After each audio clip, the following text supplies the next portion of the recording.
Hey look guys, it's everybody's favorite map barrel!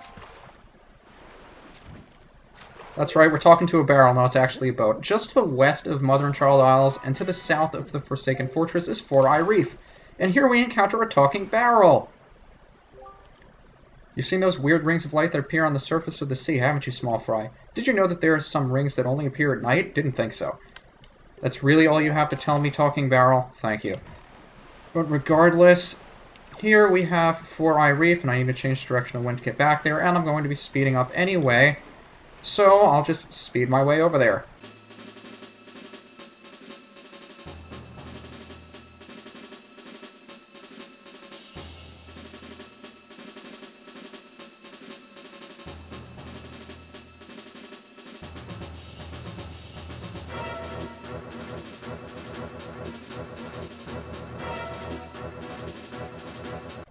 And now that we've spawned that treasure chest, I am going to be cocky and say that I landed right on top of the treasure chart treasure as well. And I did! Boy, is my aim...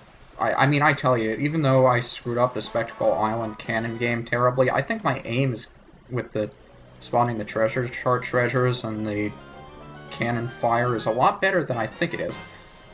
So here we get, I believe, what is the last of the charts is the Great Fairy chart. Now we can find all the Great Fairies and the Great Fairy Queen, even though we did all of that several months ago. Now we have the chart for it. And I'll show off the chart just because it's there, and it's just begging to be opened. So those are the locations of all of the fairies that we found. And now we will continue speeding our way back to the top of the island to get the treasure chart, so if you'll excuse me.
Alright, that one was a lot more difficult to get to than I thought, and I am really missing the bunny hood from Majora's Mask, so I couldn't run all the way across there any faster. I wish there was a faster way where you could get up the other side, but you can't.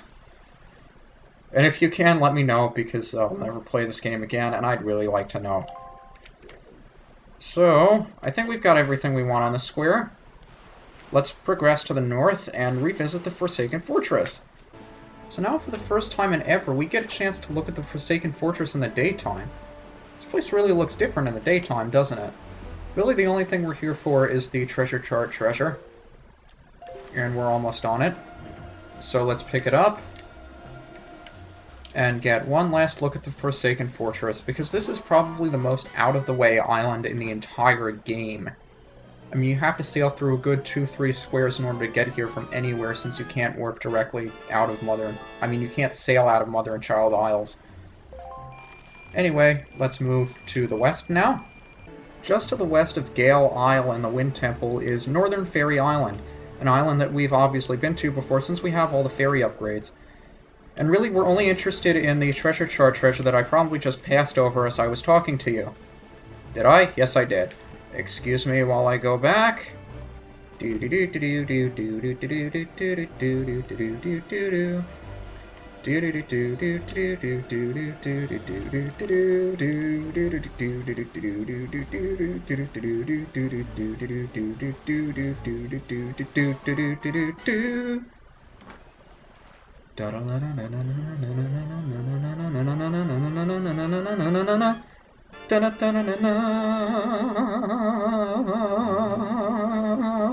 Okay, that's enough.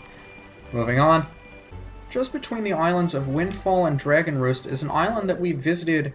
It was actually the first island that we visited via sailing, is Pawprint Isle. Now there's quite a bit that we can do here. We can go back into the shelled area up there on the main island where we were before. We could pick up a couple of rupees and I think a joy pendant. You'll also notice that the little paws, I forget what you call them, the toes of the paw up there have trees which you can hookshot up to. And there's a hole on the big island with the shoe statue that you can get 200 rupees from. But really the only thing that I'm interested in is the piece of heart we pick up from the treasure chart treasure. And the map fish, if he happens to be here somewhere. So the first island we sail to is going to be the fourth to last we pick up the location of, Pawprint Isle. It's almost like a nostalgia trip being here, isn't it? Do you know what a choo-choo is, small fry? No, I'm not talking about the sound you make when you kiss someone. I'm talking about choo-choos. They're those slimy monster-like puddles of goo that turn into blobs of jelly, stand up, and start jumping at you crazy when you come near them. Well, in any case, there's lots of them on that island over there, so if you see any, I'd avoid them. They can get nasty. Now that I think about it, every once in a while I see the potion brewer who lives on Windfall Island come here. Now, why would he do that, Fry?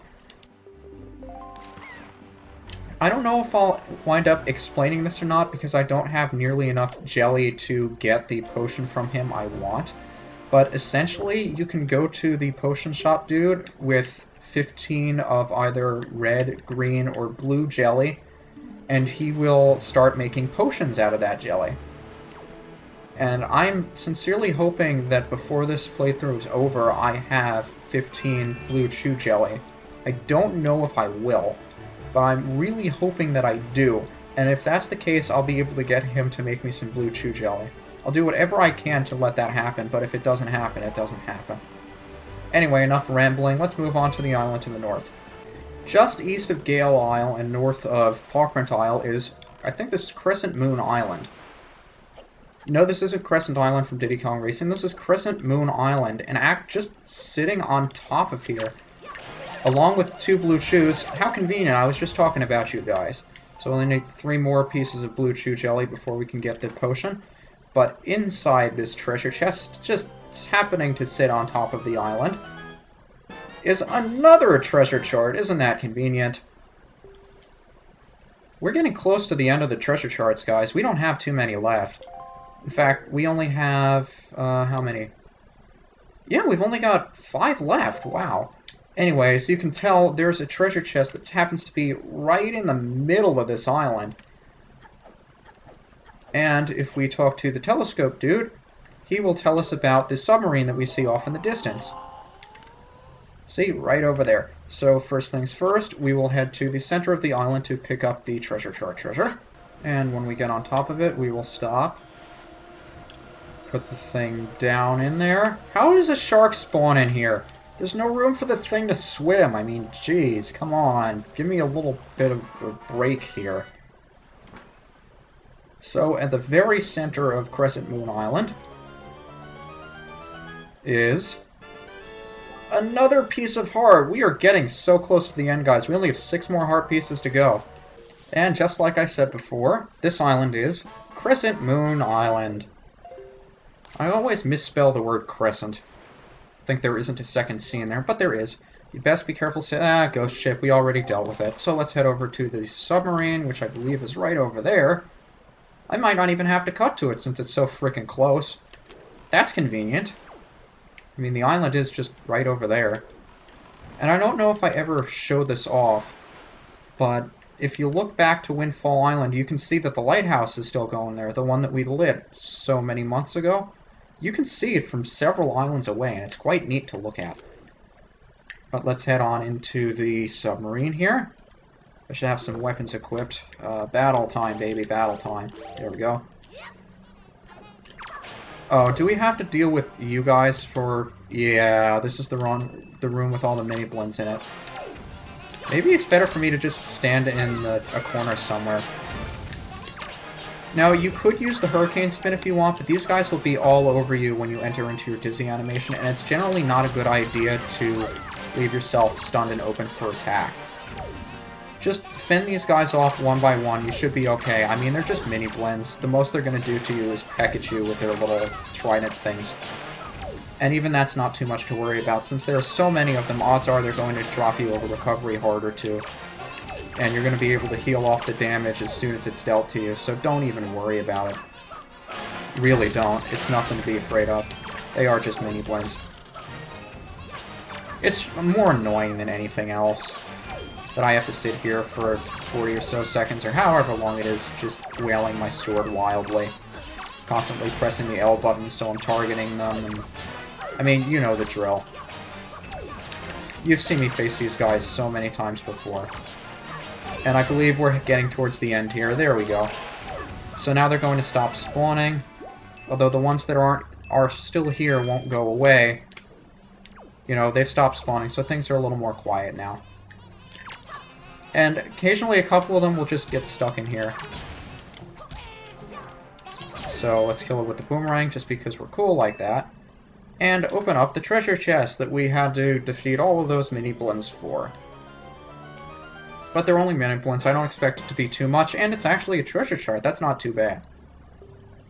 I should probably open up a couple of these treasure charts to make sure that the islands that I'm on now don't correspond to the ones that we've been picking up, otherwise I have to go all the way out of my way to pick them up again. But I'm going to have to do another sweep of the map to get all the treasures that I missed, so I'll take care of that after I'm done. Just to the north of Dragon Roost Island is Seven Star Isles, the third of the Star Isles, the only one that we haven't been to yet. If you see seagulls flying all around, that's a sign you need to be wary, because that's where the big octos are. And there's a big octo here. Unfortunately, the weather and the time of day is horrible, and I can't tell where the seagulls are, so as soon as I find them, I'll let you know. If we head towards the center of the square from Seven Star Isles, you can see we're about here on the map. We'll find a flock of seagulls, and I'll tell you, this flock took me quite a while to find because there isn't really a good place to stand, although there is a platform over there. Anyway, we'll find another 12-eyed big octo. Now, once again, all of the 12-eyed big octos have a piece of heart to pick up when you defeat them. So you want to go ahead and defeat these, as many of these as you possibly can. This is the second of two. I forget where the first one was that we found. I'm sure the big octo chart will tell us that. But since we already defeated it, I don't really care where it was. I only care about getting a heart piece from this one. So let's try wasting all of the bombs we have just because we have them, and this is taking forever. Yeah, I'm going to go back to using the boomerang. I don't know. I still prefer the boomerang, even though the cannons are a lot faster if you're good enough with the aim. But the boomerang, even though eyes take 4 times as many hits as they do with the cannons, you can lock onto 5 at a time. So if you do this right, you can get 5 hits for each shot, and that almost makes up for it. And being able to lock onto the eyes from the opposite side of the octo also is a tremendous help. And unless I'm mistaken, that was the last big octo of the game. It's the last important one anyway. If I left 1 or 2 of the 8-eyed octos, it's not that big of a deal because they don't drop anything more than rupees. So, assuming that I can actually land on that light ring, which I haven't been able to do yet. Let's see if I do. Taking all bets. Success! So we pull this heart piece out of the ocean. And once we nab this one, we only have 5 more left to get. I can smell the end of the game. It's so close, man. So close. We're almost there. So let's move on to the final square that we haven't visited yet, the one that's in the northeast corner of the map.